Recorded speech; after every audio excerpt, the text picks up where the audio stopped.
comme l'a déjà fait le maître de cérémonie. Alors, le thème qui nous réunit ici, c'est les défis de l'exportation, infrastructure, logistique et compétitivité. Alors, on sait tous que la Côte d'Ivoire est un pays super puissant en matière de production des matières premières. Donc, la Côte d'Ivoire est le premier producteur de cacao, l'un des tops au niveau du café. La Côte d'Ivoire est l'un des meilleurs également au niveau de la noix de cajou. La Côte d'Ivoire a connu une forte croissance sur toutes ces dernières années, de 2012 jusqu'à 2023. Le taux de croissance annuel moyen s'élève à plus de 6%. Et la Côte d'Ivoire a effectivement érigé pas mal d'infrastructures durant toutes ces dernières années. Cependant, derrière tous ces chiffres, toute cette croissance qu'on peut remarquer, qu'on peut constater, on peut voir en fait qu'on n'est pas à notre pleine capacité, on n'est pas à notre pleine forme.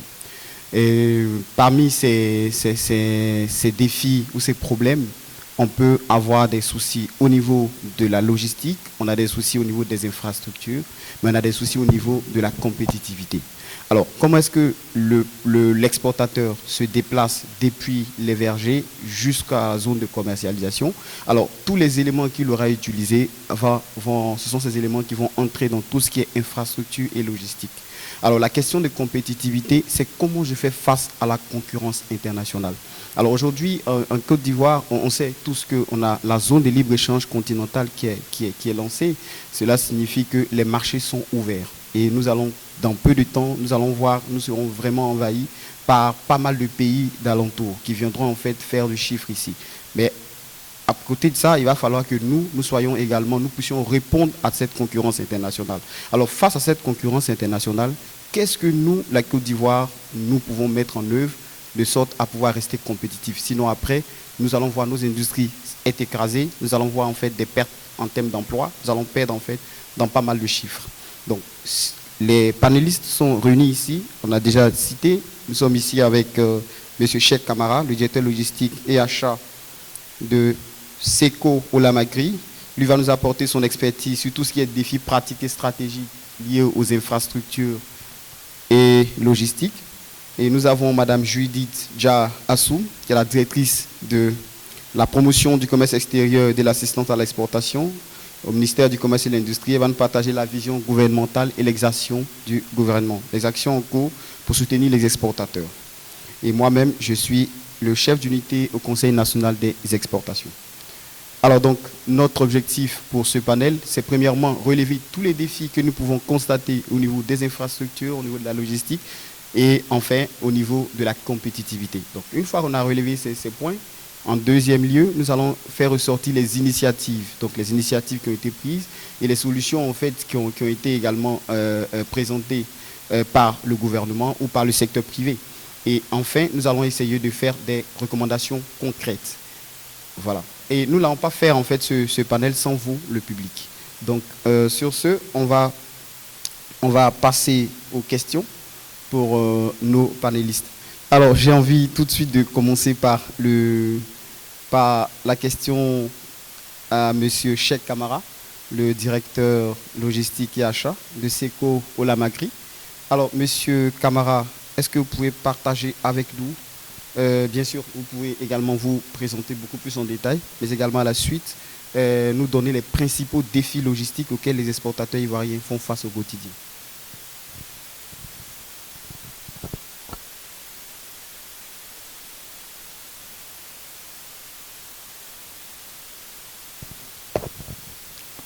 Allô? D'accord, bonjour à tout le monde. D'entrée de jeu, j'aimerais féliciter les organisateurs de ce salon, qui pour moi a une importance, c'est d'une importance vraiment capitale. Je me nomme Camara Cheikh Bailly, je suis le directeur effectivement logistique de SECO, Olamagri, à 15 ans d'expérience dans la logistique. Ce qui nous réunit aujourd'hui, de savoir les défis auxquels nous sommes confrontés concernant la compétitivité de la Côte d'Ivoire. Avant tout propos, il faut d'abord savoir c'est quoi effectivement l'exportation. Pour nous, en tant que pays de l'Afrique de l'Ouest, l'exportation de nos produits, à quoi est-ce que, je veux dire, qu'est-ce que ça nous sert? Il faut savoir que les exportations, avant toute chose, c'est un facteur de développement économique. C'est-à-dire, tout pays qui se veut, je veux dire, qui veut se projeter dans le Conseil des Nations, doit pouvoir travailler sur tout ce qui est exportation. C'est l'exportation qui nous permet de faire, je veux dire, rapatrier au sein de notre pays assez de ressources. Donc, quand on a fini de dire ça, nous, en Côte d'Ivoire, nous avons un projet, je dis l'État ivoirien, un projet effectivement de développement de tout ce qui est exportation, mais il y a de grands défis auxquels nous sommes confrontés, notamment logistique. Vous avez pu constater au niveau de, pour ceux effectivement, on laisse la partie Abidjan, la capitale, pour ceux qui ont pu voyager à l'intérieur du pays, on a pu constater assez de problèmes au niveau de la voirie. C'est quoi le souci pour l'exportation lorsqu'on parle de problème de voirie? Il y a l'acheminement des produits qui est un élément essentiel, je veux dire, pour tout exportateur. Pouvoir, en termes logistiques, ce qu'il faut savoir, il y a certains piliers.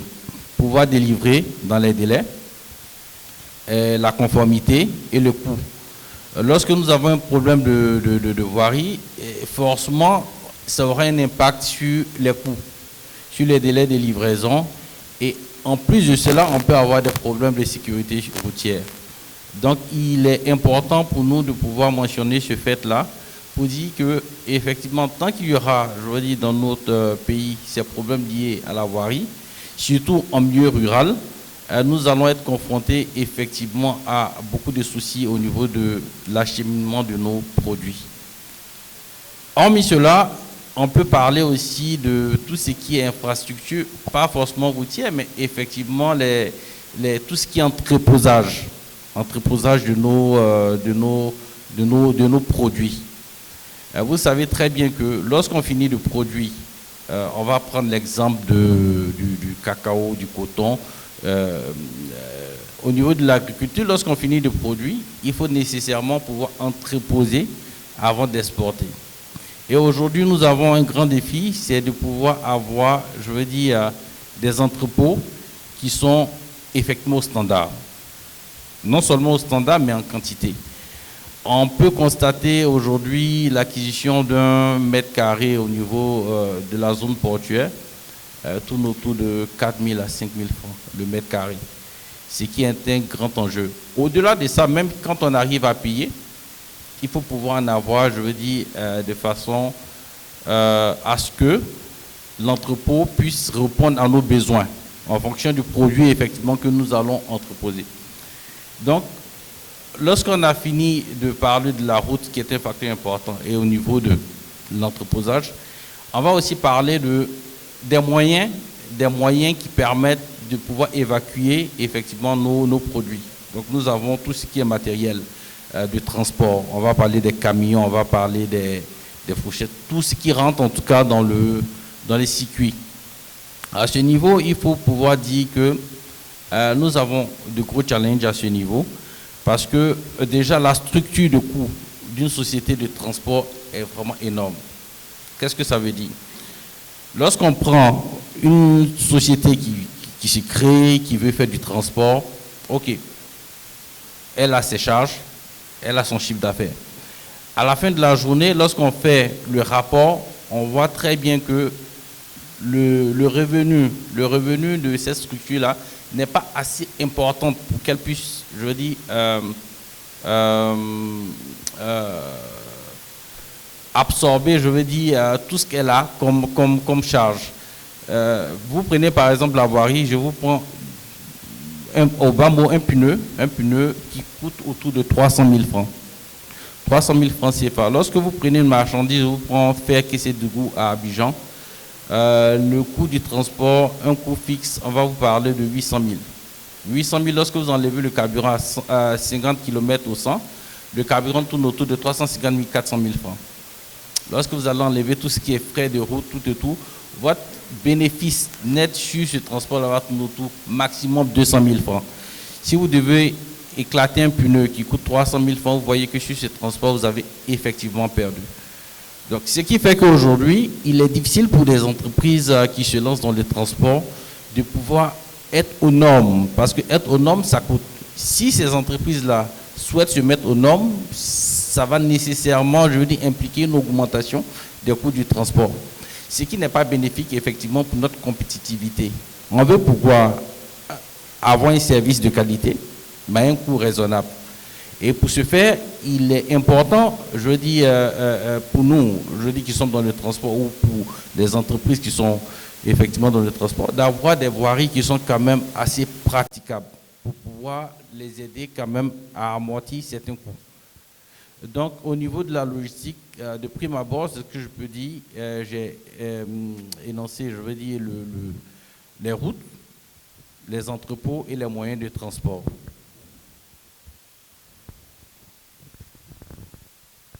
Ok, merci à M. Kamarachek pour sa brillante intervention sur les freins que nous pouvons avoir au niveau de l'exportation.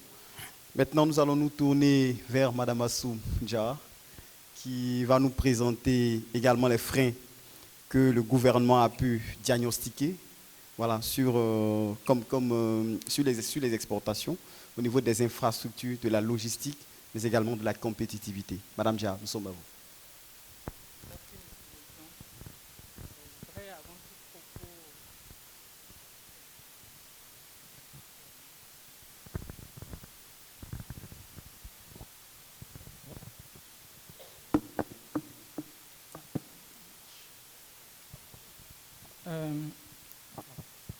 Merci, Monsieur Mettion. Je voudrais avant tout propos vous saluer en vos rangs, grades et qualités et remercier les organisateurs de nous avoir associés à cet événement. Quand je dis nous, je parle du ministère du Commerce et précisément de la Direction générale du commerce extérieur.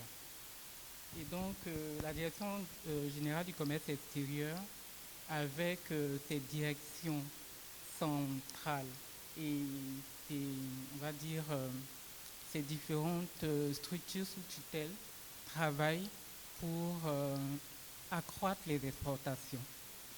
Donc, dans ce cadre-là, il y a beaucoup de défis qui sont, je vais dire, qui se présentent à notre direction et à tout le ministère.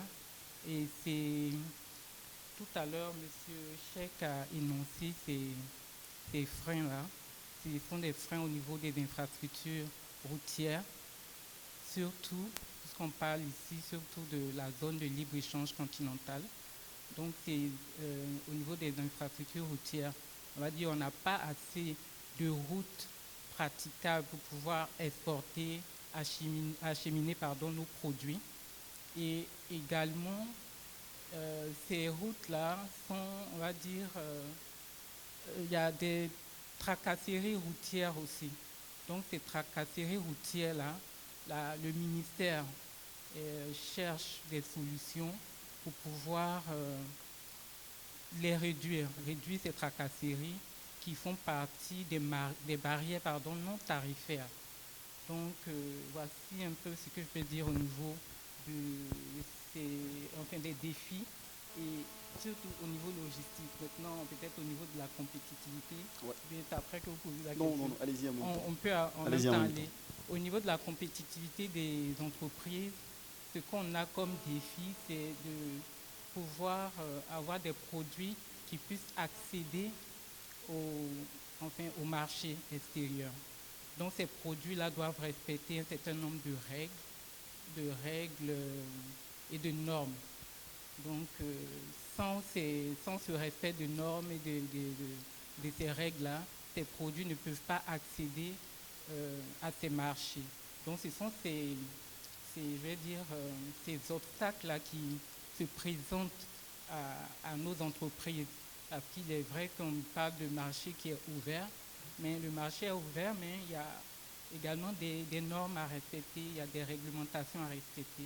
Donc voilà un peu ce que je peux dire pour le moment sur ces points. D'accord. Vous voulez ajouter quelque chose? Allez-y. Alors, ok. Au niveau de la compétitivité, ce que je voudrais ajouter, c'est au niveau agricole, il est important aussi que l'État puisse aider. Bon, on n'est pas encore dans les recommandations, mais je dis, le constat qui est fait, c'est qu'il y a un manque de modernisation de nos facteurs de culture. Aujourd'hui, vous prenez par exemple un cultivateur qui a au bas mot 3 hectares.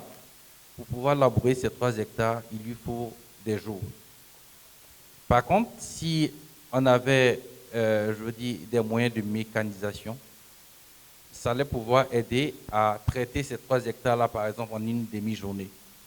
Et on constate effectivement avec nos parents qui sont des paysans qu'ils peinent effectivement à augmenter leur surface, tout simplement parce qu'ils sont limités, je dis, au niveau de leur capacité. Ils arrivent très souvent à prendre leur famille, leurs épouses, pour pouvoir les aider à pouvoir, je veux dire, labourer, à pouvoir traiter les champs. Et par exemple, on constate que même au niveau des coopératives, elles ne sont pas assez puissantes, assez fortes pour pouvoir, je veux dire, par exemple, acquérir des outils, des machines qui pourraient servir à leur collectivité. Donc, ce sont des freins, effectivement, qui sont un blocage à la compétitivité, effectivement, de notre économie, de notre agriculture. En comparatif, si on veut comparer, je veux dire, notre agriculture à celle, par exemple, de certains pays qui ont ces moyens-là, qui ont déboursé effectivement ces moyens, vous comprenez que pour pouvoir être compétitif avec ces pays-là, ce sera vraiment travailler 3 à 4 fois plus. Alors qu'avec la modernisation effectivement de l'agriculture, ça permet d'aller un peu plus vite, ça permet aux paysans aussi de pouvoir se reposer. En tout état de cause, cela aussi nécessite certains accompagnements. C'est bien beau de le dire, mais après, c'est une organisation qui doit être mise en place. Ce sont des financements qui doivent être aussi, je dis, que les coopératives doivent pouvoir effectivement chercher pour pouvoir aider effectivement les paysans à pouvoir vraiment être plus dynamiques dans leurs activités. Donc, c'est ce que je voulais ajouter. D'accord. Merci beaucoup, monsieur Cheikh Camara. Et donc, ce qu'on va retenir, c'est que on a les routes, on a les voiries, on a des problèmes de voirie et on a les problèmes en termes d'entreposage. Donc, c'est deux éléments super importants pour pouvoir donner du tonus à nos exportations. Mais également, à côté, vous avez également les problèmes de compétitivité. Il y a Madame Jama qui est revenue sur la question des normes. Il faut respecter les normes, il faut respecter les règles, de sorte à pouvoir aller commercer à l'étranger. Mais là, on va redonner la parole à nos panélistes pour qu'ils puissent nous donner en fait, les initiatives qui ont été prises. Par exemple, il y a monsieur Cheikh Camara qui pourrait nous parler par exemple des stratégies que les entreprises pourraient adopter pour réduire les coûts logistiques et rester compétitifs. Monsieur Camara. Ah oui, au niveau de la compétitivité, parlant du volet logistique, oui, il y a des stratégies effectivement qu'on essaie de pouvoir mettre en place pour pouvoir permettre à ce que les entreprises puissent réduire leurs coûts. Parce que l'un des éléments les plus importants pour être compétitif, il faut pouvoir déjà gérer, pouvoir maîtriser ses coûts. Lorsqu'on arrive à maîtriser ses coûts, on peut investir. Le problème de voirie est certes réel, pertinent, mais il ne doit pas pouvoir nous bloquer dans notre développement. Ce qui veut dire que, par exemple, je vous prends un cas concret.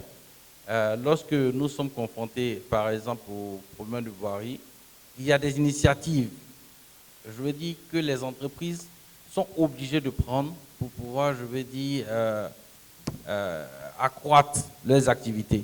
Accroître les activités veut dire effectivement accroître l'exportation d'un pays. Il y a certaines entreprises, par exemple, qui prennent l'initiative de pouvoir faire des reprofilages. Vous savez, généralement, l'agriculture se fait dans un milieu rural. Les voies ne sont pas praticables et l'État, aujourd'hui, malgré, je veux dire, sa bonne volonté, ne peut pas traiter toutes les routes en même temps. Donc, qu'est-ce qu'elles font, ces entreprises-là? Elles essaient de prendre l'initiative, effectivement, de pouvoir faire des reprofilages c'est-à-dire les voies qui relient les différents villages ou les différentes sections. Ça, c'est une initiative qu'elles peuvent prendre. Mais au-delà de ça, il est important qu'une entreprise qui se veut pérenne dans une activité puisse aussi regarder sur le long terme. Le long terme veut dire quoi? Le long terme veut dire pouvoir, au-delà de gérer les coûts, au-delà de pouvoir maîtriser ses coûts, pouvoir entrer dans ce qu'on appelle la digitalisation. La digitalisation permet de faire quoi? Elle permet à une entreprise de pouvoir, je veux dire, avoir une visibilité assez claire sur ce qu'elle est en train de faire et surtout sur ce qu'elle veut faire demain. La digitalisation permet de pouvoir récolter. Comme on le dit, qui veut, je veux dire, améliorer, mesure. Et pour mesurer, il faut avoir des données fiables. Donc une entreprise qui se veut pérenne, qui se veut durable sur un segment de marché, doit pouvoir penser à digitaliser son système. Au niveau des véhicules, par exemple, nous avons ce qu'on appelle, tout ça, ça permet aussi de pouvoir gérer les coûts. Nous avons, par exemple, le système de GPS qui permet de pouvoir avoir une visibilité assez concrète sur tout ce qu'on veut faire, sur la consommation du carburant, sur l'itinéraire de nos camions et de pouvoir aussi permettre à la prise de décision. À côté de cela, au niveau de la logistique, il y a le système, comme on appelle, de full for empty, je ne sais pas comment traduire ça, le plein pour vide. Il va falloir que toutes les entreprises qui sont dans le domaine, je veux dire toutes les entreprises qui font le déplacement de marchandises, une entreprise de transport surtout, pouvoir penser à pouvoir faire tourner ces camions au maximum. Qu'est-ce que ça veut dire? C'est un gâchis, par exemple, entre guillemets, de faire descendre un camion de fer qui est à Abidjan et de laisser retourner ce camion-là vide. Donc, pour pouvoir être compétitif aussi, il faut pouvoir, je veux dire, augmenter, je veux dire, optimiser, je veux dire, tout ce qui est engin roulant. Un camion qui descend, on doit pouvoir avoir du fret retour. Mais le fret retour, il s'acquiert comment? Il va falloir aller chercher auprès de certaines entreprises, effectivement, qui ont peut-être le besoin, mais après, ça se cherche. Le besoin, ça se suscite. Il ne faut pas peut-être attendre que le besoin vienne vers nous. Je vous prends par exemple le cas du coton. On fait descendre peut-être des balles de coton sur Abidjan. Au retour, qu'est-ce qu'on fait? On essaie de chercher par exemple des produits qui peuvent remonter. Il y a du ciment, il y a du riz. Donc c'est à nous de pouvoir chercher à pouvoir augmenter notre rentabilité. Il y a un facteur sur lequel on ne peut pas avoir, je veux dire, une solution là maintenant, c'est les voiries, je veux dire, ça ne dépend pas de nous. Ce qui dépend de nous, c'est de pouvoir faire tourner au maximum, je dis, nos engins. Donc, c'est certaines stratégies, effectivement, qu'on essaie de mettre en place pour pouvoir effectivement augmenter notre chiffre d'affaires et pour pouvoir amortir les coûts qui sont liés à la voirie. Ok, merci, monsieur Kamara Cheikh. Donc, public, vous avez super bien compris les questions de digitalisation, de GPS, de travail groupé pour le reprofilage des voies constituent des moyens puissants pour faire face à tous ces soucis que nous avons au niveau des exportations. Alors, on va aller maintenant vers Madame Djama Assoum, qui va nous présenter en fait les actions concrètes que le ministère du Commerce et de l'Industrie met en œuvre pour accompagner les exportateurs dans l'amélioration de leur compétitivité. Alors, comme on l'avait dit tantôt avant de démarrer, la compétitivité, c'est dire que je peux faire face à la concurrence, tout simplement. Qu'est-ce qui doit permettre que je puisse faire face à la concurrence? Alors, l'État de Côte d'Ivoire également a pris plein d'initiatives et Mme Djama Assoum va nous parler de ces initiatives-là. Madame Assoum. Merci, monsieur le modérateur. Bien, comme vous l'avez dit, l'État a pris des initiatives pour pouvoir faire face à tous ces défis que nous avons énumérés précédemment.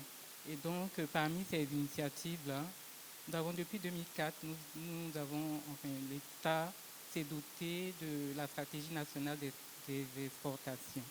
Et cette stratégie-là a ciblé 6 produits. Il s'agit notamment du manioc et ses dérivés, du coton et textile, vêtements, des fruits tropicaux. Et donc, bon, il y en a 6 en tout cas, des NT et caoutchouc, et via caoutchouc.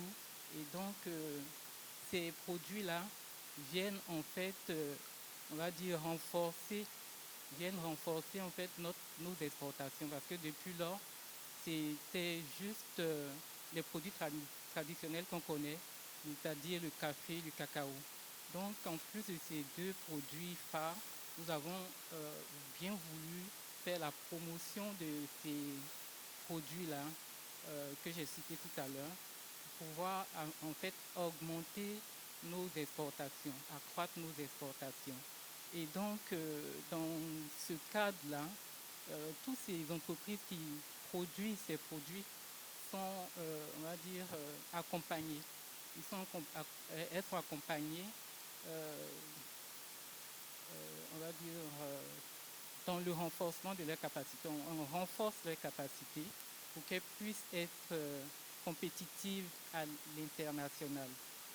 Pour qu'elles puissent être compétitives, il faut que ces produits soient de qualité, puissent respecter les normes. Donc tout ce qui est normes de qualité, au cours des ateliers de renforcement des capacités, on va présenter tout ce qu'il faut à l'entreprise pour qu'elle puisse respecter les normes et toutes les actions qu'elles doivent mener dans ce sens. Voilà. Ah, mon micro. Excusez-moi, hein, je ne suis pas habitué au micro. Donc, tout ce qui est action à mener pour vraiment renforcer les capacités des entreprises dans le cadre des normes, du respect des réglementations. Et voilà. Et en plus de tout ce qui est fait là, on a, en termes de renforcement des capacités, ce qui est fait depuis l'année dernière, c'est le hub import, pardon, le hub import-export. Le hub import-export pour pouvoir renforcer les capacités de toutes les entreprises dans le domaine des exportations. Donc toutes ces entreprises qui interviennent dans l'écosystème des exportations, on va dire les transitaires, des entreprises même qui exportent leurs produits même, et également toutes les entreprises qui interviennent en termes de soutien, c'est-à-dire toutes les associations, CGC, chambres de commerce, toutes ces entreprises-là sont dans ce hub-là pour pouvoir être formées et pouvoir avoir tout ce qui est demandé au niveau international pour que ces entreprises-là puissent respecter les normes de qualité. Et à côté de cela, puisqu'on a parlé tout à l'heure de tracasserie routière, de tout ce qui est barrières non tarifaires, à côté de cela, nous avons le MAOC, c'est-à-dire les mécanismes d'alerte aux obstacles au commerce. Donc, ce mécanisme-là donne l'occasion, l'opportunité aux entreprises de rapporter toutes les tracasseries, tous les obstacles auxquels elles sont confrontées, donc pour pouvoir en fait les régler, les réduire. Donc, c'est ce que je peux dire dans ce cadre-là. Maintenant, je ne sais pas s'il y a d'autres choses au fur et à mesure, je vais pouvoir ajouter.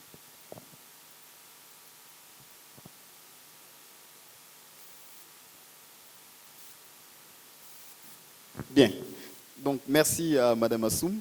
Mais on aimerait un peu avoir une idée sur les actions concrètes menées par le ministère du Commerce relativement au centre-posage. Ah oui. Parce que ça a été un cas qui a été soulevé par M. Camara de Seco Lamagri. Donc, voilà. Excusez-moi parce que c'est le CNE, c'est-à-dire l'entreprise la structure même de M. Moutian même qui s'en occupe, c'est pour cela qu'il s'en est souvenu. Donc, toutes mes excuses. C'est vrai que dans le cadre de toujours résoudre ces défis, enfin, de faire face à ces défis qui se présentent à nous, le ministère a un projet qui a déjà débuté en plus, de construire 8 dépôts spécialisés. 8 dépôts spécialisés pour pouvoir entreposer justement les produits pour les exportations. Donc ces dépôts spécialisés-là sont en construction. C'est situé exactement à Ferké. C'est cela, M. Mokian? Non, dans plusieurs villes. Il y a plusieurs, excusez-moi, puisque M. Mokian peut peut-être nous donner plus d'informations sur ce projet, puisque c'est son entreprise même qui s'en occupe. Donc moi, j'ai une vague idée. Je sais qu'il y a 8 dépôts spécialisés qui sont en projet et ça a déjà débuté, c'est pas à Boaké, Ferké et d'autres villes au niveau de l'intérieur. Donc, peut-être plus de précision avec vous. Voilà. D'accord, merci à vous. Voilà. Bon, en tant que modérateur, on va dire merci à Madame Assoum pour avoir intervenu sur la question.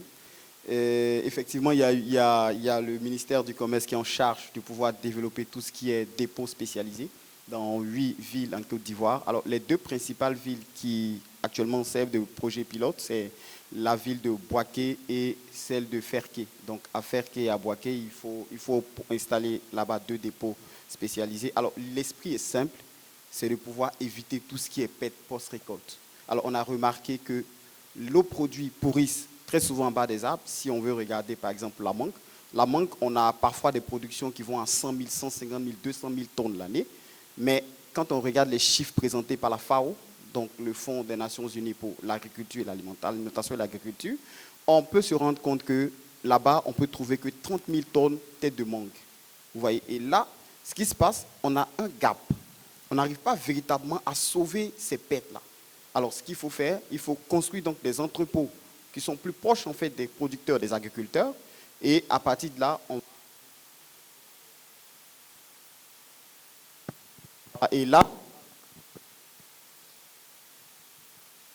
on pourra réduire toutes les pertes post-récolte. Alors, je pense que là, on a vraiment balayé les questions. Je me dis certainement le public a également des questions. Et là, public, nous sommes à vous. Nous allons prendre 2 à 3 questions.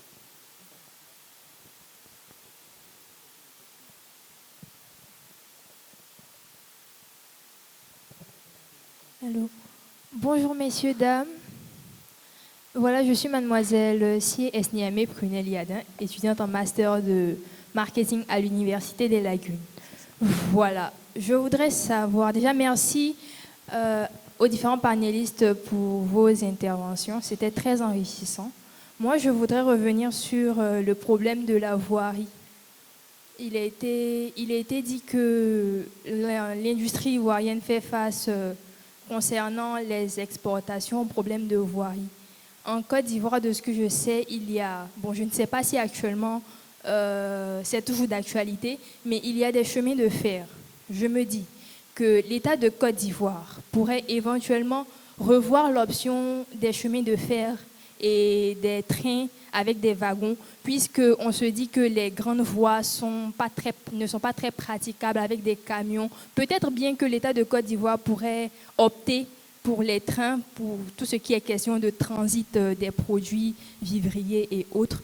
Je soumets cette observation à nos différents panélistes pour qu'ils me donnent leur avis concernant cela. Si l'État de Côte d'Ivoire a déjà envisagé de peut-être voir ce chemin-là, si ça reviendrait plus coûteux pour l'État de réhabiliter ces dites voies-là, de les agrandir et vraiment de tabler sur ce secteur-là, ou tout simplement c'est moins coûteux de, comme vous l'avez dit, de revoir les grandes voies qui ne sont pas très praticables. Voilà. Merci beaucoup.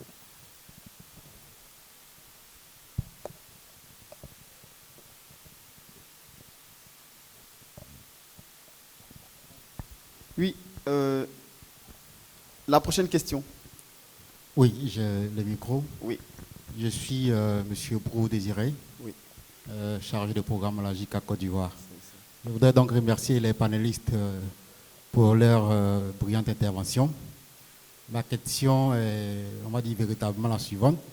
C'est vrai qu'il a été exposé les différentes stratégies pour, on va dire, venir à bout des questions logistiques.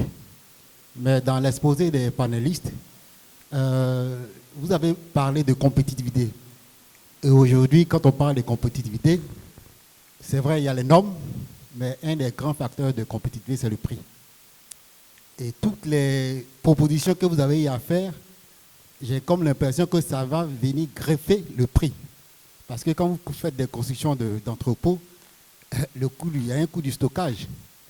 Est-ce qu'aujourd'hui, les propositions qui sont proposées vont en droite ligne de ce que vous-même vous souhaitez résoudre, c'est-à-dire faire en sorte que les produits soient compétitifs?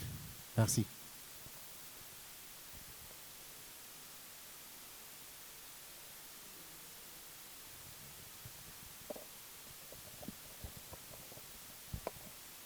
Bonjour à tous, bonjour aux différents panélistes. Je me présente, je suis Nkongo Marik, étudiant à l'Université des Lagunes en marketing, master en marketing.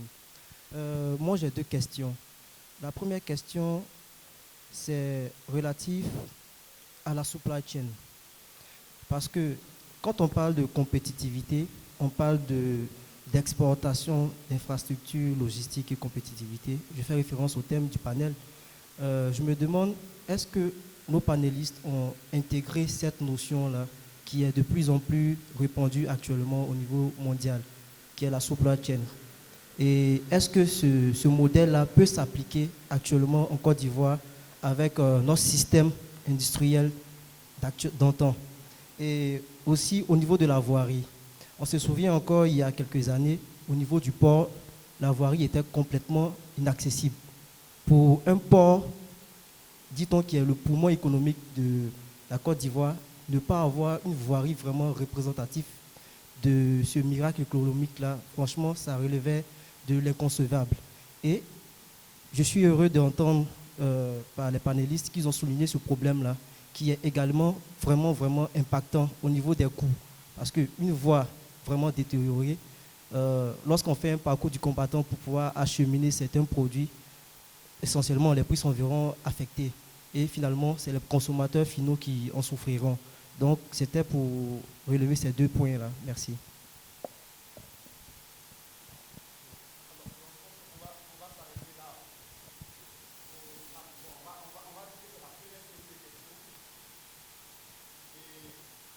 Donner la parole à nos panélistes pour la réponse, pour les différentes réponses.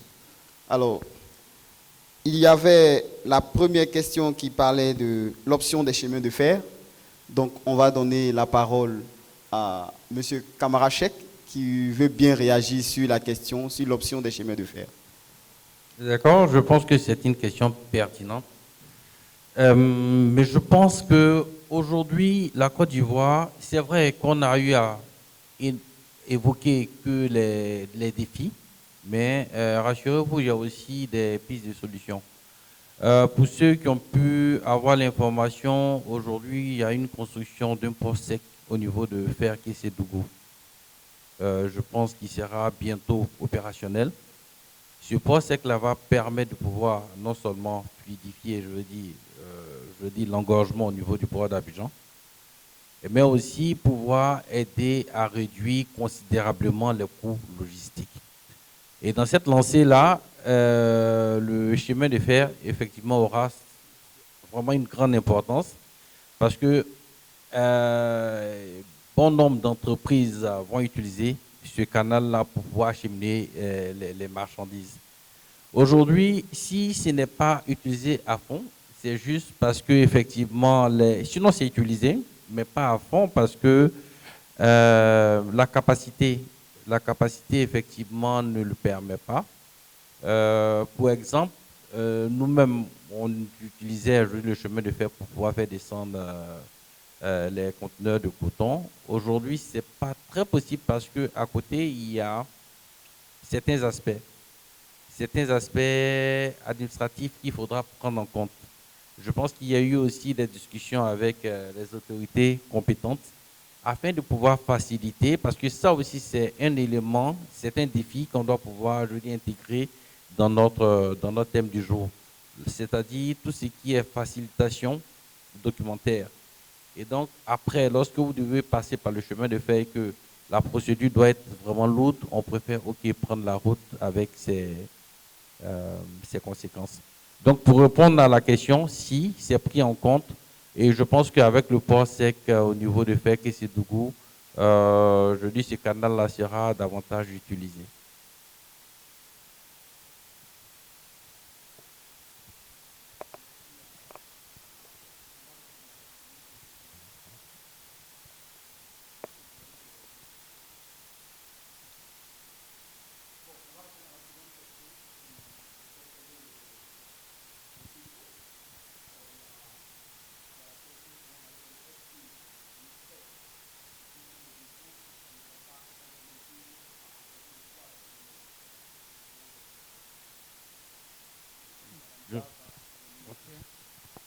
Merci, M. Moukian.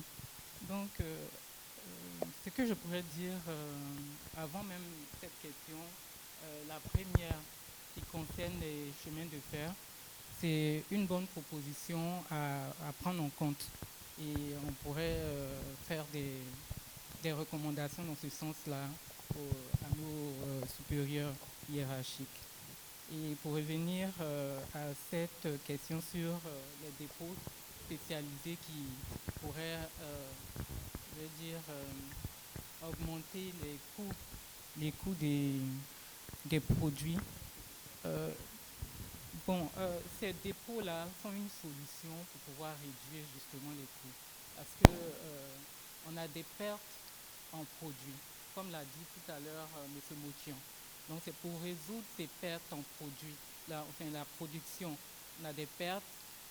Et donc, quand on perd ces produits-là, c'est déjà, je vais dire, un frein pour les exportateurs, les entreprises. Ça met en mal leur production. Donc, la solution, c'est de faire ces dépôts-là pour pouvoir avoir leur production en totalité. Et cette production en totalité-là pourrait leur permettre de pouvoir vendre leurs produits au prix convenu. Et c'est vraiment, je veux dire que c'est une solution. C'est vrai qu'on voit ces dépôts en termes de coûts supplémentaires, mais ça vient plutôt résoudre le problème de perte en production. Donc c'est vraiment utile. Et ça, je pense que le coût supplémentaire qui vient s'ajouter ne va pas vraiment impacter la rentabilité de l'entreprise. Donc c'est ce que je voudrais dire. D'accord, il y a M. Camara qui veut ajouter quelque chose. Allez-y, M. Camara. Oui, juste un additif pour dire qu'effectivement, on ne doit pas percevoir ça comme étant, je dis, des coûts qui vont augmenter. Même si ça augmente, regardez un peu le calcul. Je préfère avoir, je dis, un peu plus de quantité que je vais pouvoir mieux stocker et mieux vendre. Comparé à ce que je vais payer, quand vous faites le comparatif, vous gagnez. Si par exemple, avant effectivement la construction de ces magasins spécialisés, vous vendez peut-être 10 unités et vous avez peut-être 7 pertes. Vous allez pouvoir conserver ces 7 pertes-là. Donc au lieu des 10, vous allez passer à 17. Donc ce qui veut dire que votre chiffre d'affaires va augmenter, votre revenu va augmenter. Vous allez enlever un peu dans le revenu qui concerne les 7 unités supplémentaires pour pouvoir payer, ce que vous allez payer comme magasinage. À la fin de la journée, vous allez forcément gagner. Vous allez gagner en quantité, vous allez gagner en qualité et ensuite vous allez gagner en revenu. Donc ce n'est pas vraiment une perte. Donc, merci à nos panélistes. Et je crois qu'il y avait une dernière question.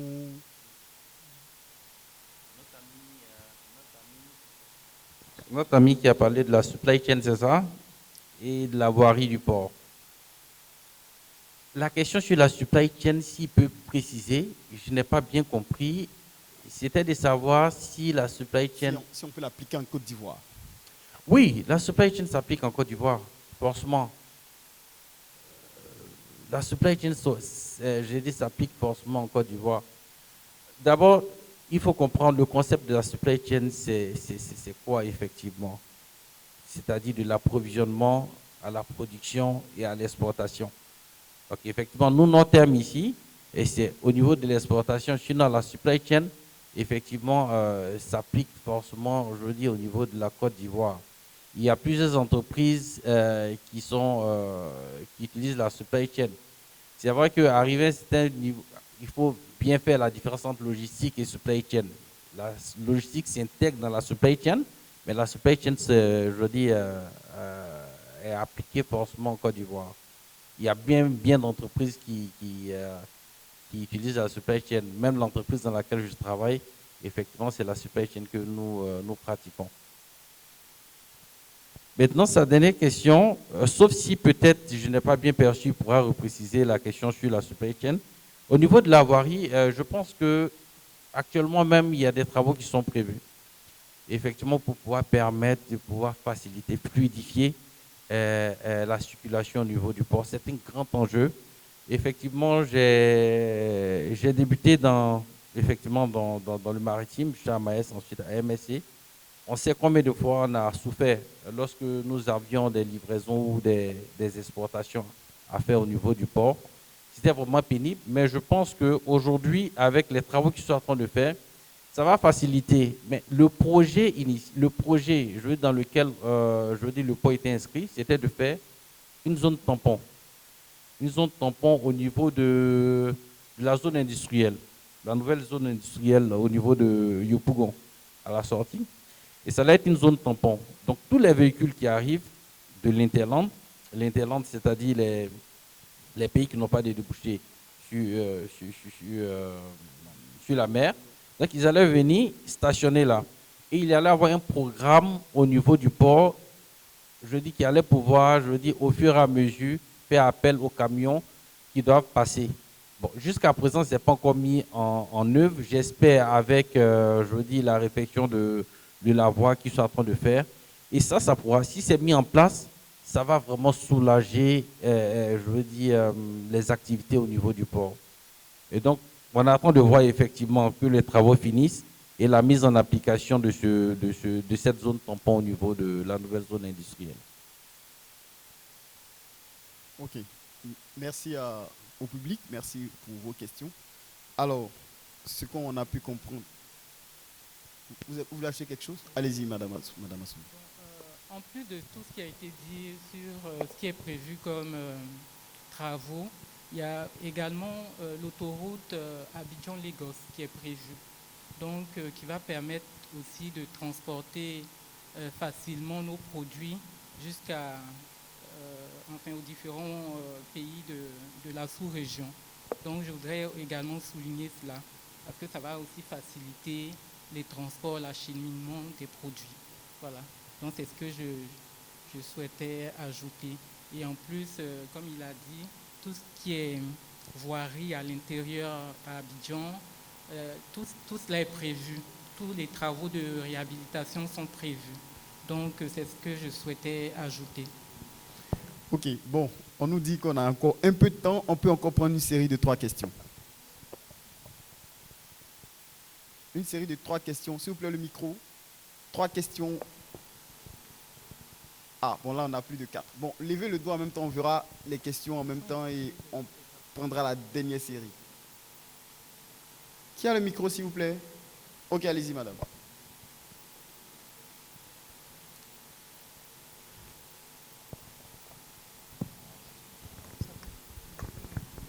Bonjour, chers panélistes. Bonjour, moi, je vous remercie pour vos brillantes interventions. Je suis Madame Koné, je suis la directrice générale de Poro Food, qui est une entreprise d'achat, de transport, de transformation de produits agricoles. Et au finish, c'est de pouvoir vendre nos produits. Alors, moi, j'ai une question concernant les coûts du carburant en Côte d'Ivoire. Nous savons que l'un des éléments qui rentre en ligne de compte de l'augmentation des coûts de nos produits, c'est l'augmentation du carburant. Et une fois qu'il y a augmentation du carburant, forcément, aller chercher nos produits à l'intérieur, ça a un impact considérable. Mais une fois que les coûts reviennent à la normale, les coûts restent toujours augmentés jusqu'à ce qu'il y ait une autre augmentation et ces coûts-là revoient encore une autre augmentation. Alors, que fait le ministère du Commerce pour pouvoir pallier vraiment à ce phénomène?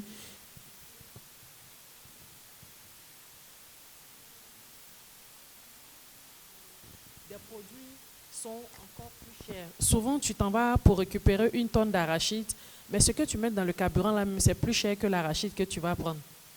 Donc, du coup, forcément, ça a une augmentation sur nos produits qu'on vend. Et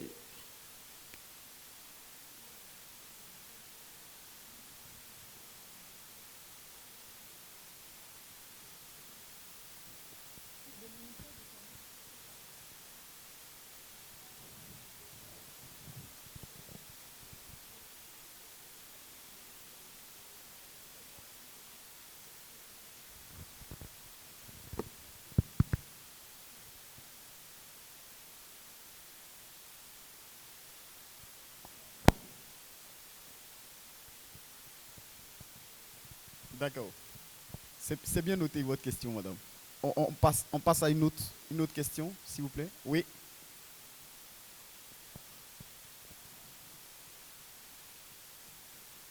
Donc, pour récapituler un peu sur la question de la dame, c'est que fait le ministère du Commerce relativement à la hausse des coûts du carburant.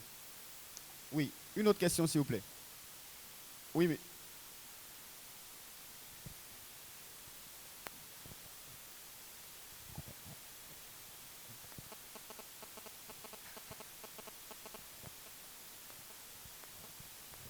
Bonjour, je suis Odile Sarasoro du FIDA. Je voudrais poser une question sur les normes. Parce que nous, on intervient dans la filière mangue et on aide justement à l'exportation. Et on a vu qu'il y avait beaucoup de contraintes. C'est vraiment un marathon pour vraiment les entreprises pour exporter de la mangue. Premièrement, le premier défi, c'est le défi même de la qualité de la mangue avec toutes les maladies, les mouches justement qui affectent la mangue. Et ça, on voit que je ne sais pas si vraiment l'État a vraiment tout mis en œuvre pour que les entreprises aient des financements pour traiter leurs vergers. Et ça, c'est vraiment une contrainte pour l'exportation de la mangue. Premièrement, après maintenant, sur le plan des normes, les normes sur le plan international avec l'Union européenne ne font que augmenter. Donc, le fait de ne pas appliquer ces mangues-là, ça met vraiment une contrainte sur la filière parce que lorsqu'on a des interceptions, et on peut justement bloquer toutes les exportations. Qu'est-ce que l'État fait justement au niveau interne pour soutenir les entreprises à faire face à toutes ces normes qui viennent et auxquelles ils ne peuvent pas faire face financièrement? Parce que se mettre en norme, c'est un coût. Et on voit que quelquefois, les entreprises ont vraiment des défis pour avoir des certifications à l'exportation et pour avoir aussi se mettre en norme du point de vue de la qualité de leurs produits. Et le point vraiment à traiter, c'est vraiment le financement. Et là, je ne sais pas si l'État intervient pour aider justement les entreprises à avoir des financements pour se mettre, pour faire face à toutes ces normes. Merci. Ok, donc 2 questions. La première question sur le traitement des vergers, le financement pour le traitement des vergers. Et la deuxième question, c'est soutenir les entreprises pour se mettre en face sur les normes. Donc, que fait l'État? Oui. On passe à une autre question. Oui, allez-y, monsieur.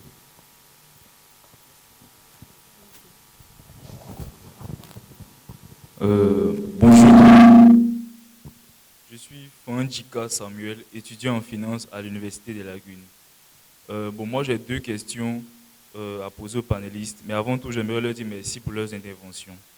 La première question est relative aux tracasseries routières dont a parlé Madame la directrice. J'aimerais savoir quelles sont, dans les faits, ces tracasseries routières-là. Est-ce que Madame peut mettre les mots sur ces tracasseries routières? Qu'est-ce qui est fait vraiment sur les routes qui contraignent les entreprises comme la dame à faire venir leurs marchandises à Abidjan? Ensuite, la deuxième question est relative aux différents moyens mis en place pour, euh, pour permettre le développement du commerce en Côte d'Ivoire. Madame la directrice a parlé de la stratégie nationale des exportations. J'aimerais savoir quelles sont les missions de ces stratégies-là et surtout quelles sont les communications qui sont faites sur ces stratégies. Et ensuite, elle a parlé aussi du hub import-export. Bon, moi, j'aimerais savoir quelles sont les actions concrètes de ces deux éléments dont a mentionné Madame la directrice, et puis aussi savoir la communication qui est faite sur ces deux éléments-là. Bon, je prends l'exemple de l'Université des Lagunes. Nous n'avons jamais entendu parler de ces deux structures, ces deux moyens d'aide au commerce. Je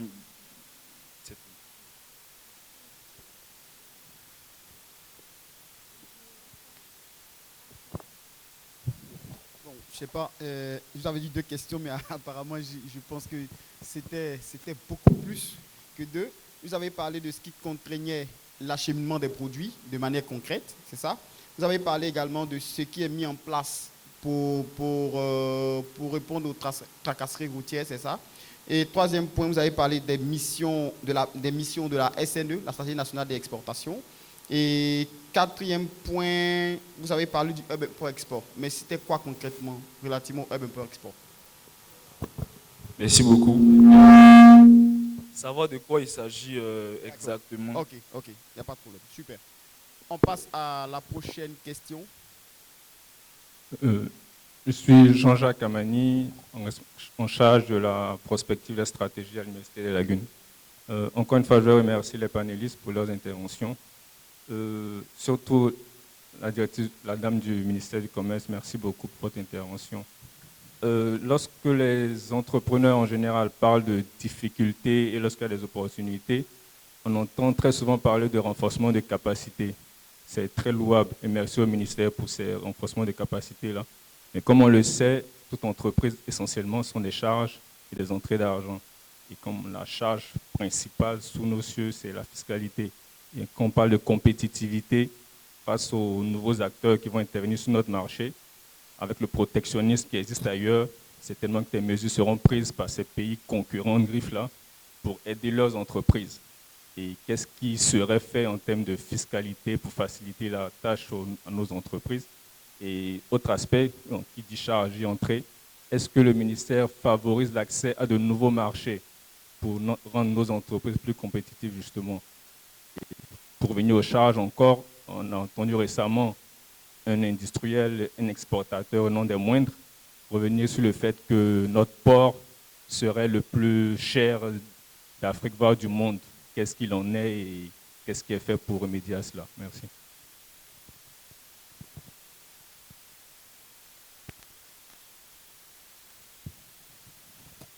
Ok, c'est bon, je pense qu'on va arrêter là pour les questions. Vraiment, nous vous remercions public, vous avez réagi vivement. Vraiment, vous pouvez vous ovationner, les questions sont superbes. Alors, on a la question sur la fiscalité. Il nous a demandé de qu'est-ce que les panélistes disent concernant la fiscalité. Et ensuite, qu'est-ce que les panélistes peuvent dire également? Est-ce que l'État facilite l'accès à de nouveaux marchés? Et paraît-il, selon ces mots, pour utiliser ces mots, paraît-il que le port autonome d'Abidjan a des coûts très élevés? Qu'est-ce qu'il y en est concrètement? Donc, on va revenir sur la première question et qui concerne les coûts du carburant. Alors, paraît-il que les coûts de produits sont encore plus chers à cause des coûts de carburant. Et nos panélistes, Madame Assoum, vous voulez prendre, voilà. Madame Assoum va intervenir sur cette question-là. Qu'est-ce que l'État fait? Qu'est-ce que le ministère du Commerce met en œuvre pour gérer cette question de coût de carburant? promotion et merci pour toutes les questions. Au niveau du prix des coûts du carburant, ce qu'il faut noter, c'est que ces coûts-là sont fixés à l'international. Et donc, si vous remarquez, chaque mois, on a de nouveaux coûts qui sont communiqués. Et ces coûts, soit sont à la hausse, soit sont au même niveau. Donc, c'est pour dire que ce n'est pas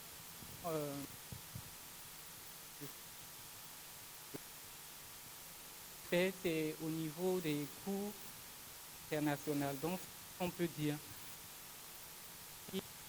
au niveau pour, on va dire, gérer ces coûts, la fixation des coûts du transport. On va dire que c'est au niveau du ministère du Transport, avec les transporteurs eux-mêmes, c'est ceux-là même qui fixent les coûts des transports. Donc, à ce niveau-là, le ministère n'agit pas encore. Nous, au niveau du ministère, qui est le prix, les coûts sont libres.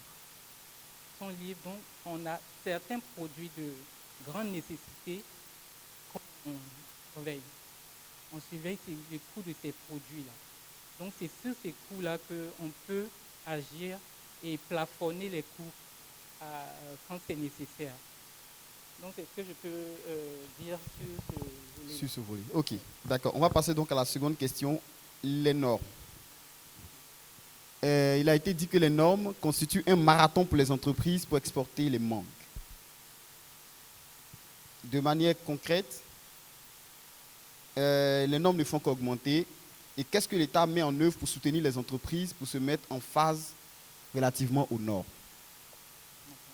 Merci, monsieur, et merci, madame, pour la question.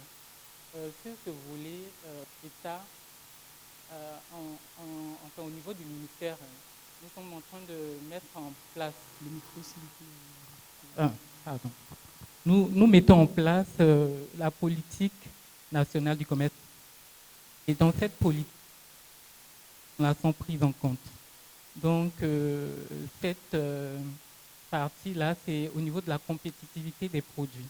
Donc, pour cette compétitivité des produits, on a dans le plan d'action prévu justement des actions sur ce volet.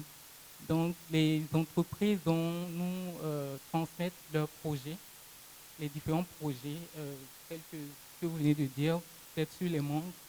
Voilà, et on va présenter ces projets-là au gouvernement et présenter aussi ces projets aux potentiels partenaires techniques. Et ces partenaires techniques-là, s'ils sont intéressés par ces projets, pourraient éventuellement financer ces projets-là. Voilà. Et on a donc pour les normes, pour la certification, on a Codinorm, on a l'ANEMA, qui pourrait éventuellement nous aider dans ce cadre-là. Bon, ok. Donc, merci, Madame Assou. Voilà. Et bon, je voulais ajouter un petit truc relativement à cette question. Voilà, je suis du Conseil national d'exportation. Et le Conseil national d'exportation, justement, est en train de travailler sur le projet qu'on appelle le projet Fit for Fair. Alors, le projet Fit for Fair, alors, il y a eu des initiatives, des mesures qui ont été prises au niveau de l'Union européenne, toujours dans ce même esprit, en vue de pouvoir refuser, si vous voulez, tout produit qui est issu des déforestations. Donc tous les produits qui ont été produits, tout ce qui a été produit dans les forêts et tout ça, l'Union européenne a décidé de ne plus acheter les produits émanant de ces entreprises-là. Et également les produits, les entreprises qui ne mettent pas en exergue toutes les questions climatiques, les questions de responsabilité sociétale des entreprises, ne respectent pas toutes ces questions-là. Ils ont décidé en fait de rompre avec ce genre d'entreprise. Alors, ce qu'il faut savoir, c'est que relativement à ça, on a donc décidé de pouvoir réunir tous les acteurs du commerce. Alors, donc le Conseil a réuni tous les acteurs du commerce et est en train d'élaborer une stratégie. Alors, le truc, c'est quoi? Il se fait en 3 points. 1. Il faut essayer de baliser tout ce qu'on a comme norme, tout ce qu'on a comme loi, règlement ici en Côte d'Ivoire. Donc d'abord, c'était de faire ce qu'on appelle le statu quo de tout ça. Et une fois qu'on a fini ce truc, c'est de comparer en fait relativement aux conditions, aux conditions d'accès au marché en fait européen. Donc, on regarde en fait l'écart qui est présenté relativement à ce qu'on a fait en termes de statu quo, ce que nos entreprises sont capables de respecter, ce que nos entreprises respectent jusqu'à présent, et ce que demande en fait l'Union européenne. Donc, on essaie de voir l'écart et on se dit, bon, qu'est-ce que nous, on peut faire? C'est vrai, ils disent qu'ils veulent tel produit, ils veulent que ça respecte telle norme, ils veulent que ça respecte tel-ci, mais nous, qu'est-ce qu'on peut faire de manière concrète? Alors, c'est à nous de définir une ligne de référence. Donc, deuxième point, c'était de définir une ligne de référence. Et troisième point, ça sera maintenant de présenter des mesures concrètes pour que nous puissions atteindre cette ligne de référence. La ligne de référence en question, ce n'est pas qu'on l'a actuellement. Voilà, c'est pour dire, relativement à ce que vous avez dit, c'est pour aller dans un esprit de négociation. Relativement à ce que vous avez dit, on veut pencher véritablement, on veut commercer avec vous. Mais on ne peut pas remplir toutes ces conditions-là, relativement à votre niveau de développement, relativement au niveau même de nos petites et moyennes entreprises. Elles ne peuvent pas, en fait, s'aligner. Donc, ce qui va se passer, on va trouver une ligne raisonnable, discutable, on va s'accorder sur ça, et puis, à partir de là, on va demander donc aux entreprises de s'aligner sur la ligne de référence qu'on aura eue après négociation. Voilà, voici un peu ce que je pourrais dire relativement à cette question.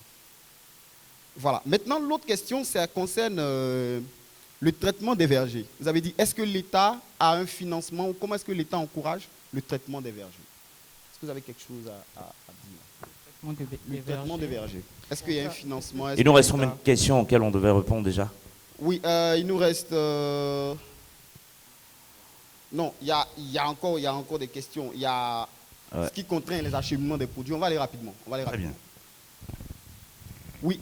Bon, ok, donc on peut passer rapidement à la question qui contraint. Qu'est-ce qui contraint les acheminements des produits et qu'est-ce qui est mis en place par le ministère? Les acheminements des produits. En fait, il veut comprendre de manière concrète. On dit qu'il y a des tracasseries routières, il y a tout ça. Bon, lui, il aimerait voir de manière concrète. C'est quoi ces tracasseries? Bon, ces tracasseries-là, je pense que c'est les entreprises qui sont mieux placées pour le dire. Mais bon, moi, je pourrais dire tout de suite qu'on peut parler de tracasseries. Bon, laisser passer les produits en contrepartie de ressources financières. Ça, c'est déjà une tracasserie routière. Parce que comme on est tous ici en Côte d'Ivoire, on sait ce qui se passe sur les routes. Et donc, ce sont ces tracasseries-là, justement, qui sont rapportées au niveau de l'instance gouvernementale. Et à ce niveau-là, nous recherchons en fait des solutions pour pouvoir pallier à ces tracasseries-là. Et l'une des solutions, comme je l'ai dit tout à l'heure, c'est le mécanisme d'alerte aux obstacles du commerce. Et ce mécanisme-là va permettre aux entreprises de rapporter justement tout ce qu'elles traversent comme problème, comme obstacle au niveau de l'acheminement de leurs produits. En commençant par tout ce qui est documentaire qu'on leur demande, jusqu'à tout ce qui est physiquement sur la route quand leur produit est acheminé. Donc ces différentes tracasseries, ces différents obstacles-là sont rapportés, en principe doivent être rapportés au niveau de ce mécanisme-là en vue d'être résolu. D'accord. Voilà. Merci beaucoup, Madame Assoum. Alors, il y a une autre question qui concernait la SNE, la Stratégie nationale des exportations. Bon, ok, il faut dire que normalement, on sortait des crises en 2012 et la Côte d'Ivoire était dans beaucoup de problèmes, beaucoup de ravins. Il fallait repenser tout le modèle exportation de la Côte d'Ivoire. Alors, ils ont tout simplement décidé de mettre en place une stratégie en vue de redynamiser les exportations. Voilà en fait l'objectif de ça, redynamiser les exportations. Donc c'est dans cette stratégie-là que vous allez voir, il y a eu le choix de plusieurs filières prioritaires. Donc on s'est dit qu'on ne veut plus rester sur le cacao ou le café, mais il faut basculer en fait sur d'autres produits comme le coton, l'anacard, l'EVA, le palmier à huile, le coton, le textile et les fruits tropicaux. Il faut basculer en fait sur tous ces produits-là pour valoriser en fait également ces cultures. Donc voilà un peu l'objectif de la stratégie nationale d'exportation. Alors, il y a une autre question. Oui, allez-y. Pour comprendre mieux, en fait cette stratégie va permettre de diversifier nos exportations. Parce que je l'ai dit, tout à l'heure qu'on n'avait que deux ou trois produits d'exportation, le café et le cacao. Donc aujourd'hui, avec cette stratégie-là, on a plusieurs autres produits en plus, c'est-à-dire 6 produits sur lesquels on voudrait vraiment faire une communication, promouvoir ces produits-là pour qu'on puisse accroître nos exportations. Donc c'était justement le but de cette stratégie. Très bien. Je pense que c'est sûr.